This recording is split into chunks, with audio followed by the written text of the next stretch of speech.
માંડવીમાં Mandvi credit cooperative સોસાયટીનો વહીવટ ખાડે ગયા બાદ છેલ્લા 2 વર્ષથી મંડળીને તાળા લાગી જતા થાપણદારોની હાલત કફોડી થઈ છે. શુક્રવારના રોજ 40 જેટલા થાપણદારો ભેગા મળી માંડવી પ્રાંત અધિકારી તેમજ માંડવી પીઆઈને આવેદનપત્ર આપી યોગ્ય કાર્યવાહી કરવાની માંગણી કરી. માંડવીમાં માંડવી ક્રેડિટ કોઓપરેટિવ સોસાયટીનો વહીવટ ખાડે ગયા બાદ છેલ્લા 2 વર્ષથી મંડળીને તાળા લાગી જતા થાપણદારોની હાલત કફોડી થઈ છે. શુક્રવારના રોજ 40 જેટલા થાપણદારો ભેગા મળી માંડવી પ્રાંત અધિકારી તેમજ માંડવી પીઆઈને આવેદનપત્ર આપી યોગ્ય કાર્યવાહી કરવાની માંગણી કરી હતી.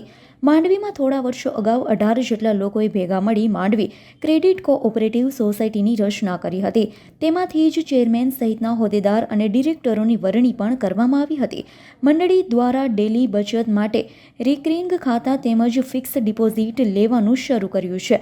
થોડા જ સમયમાં મંડળીનો વહીવટ લથડી જતા છેલ્લા 1-2 વર્ષથી મંડળીને તાળા લાગી ગયા છે, જેને લઈ અનેક થાપણદારોના નાણાં અટવાયા છે.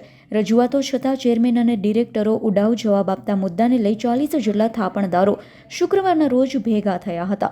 પ્રાંત કચેરીએ પહોંચ્યા હતા, જ્યાં આવેદનપત્ર આપવામાં આવ્યું હતું. જણાવ્યું હતું કે અમારા મહેનતના રૂપિયા અમને અપાવો. પ્રાંત અને પોલીસને આવેદન આપ્યા બાદ તમામ સભાસદો માંડવી ક્રેડિટ સોસાયટીના મકાનમાં પહોંચ્યા હતા. થાપણદારોએ સૂત્રોચ્ચાર કરી તેમની રકમ પરત કરવાની માંગણી કરી હતી. જીતેન્દ્ર સોલંકીનો રિપોર્ટ, S9 ન્યૂઝ, માંડવી.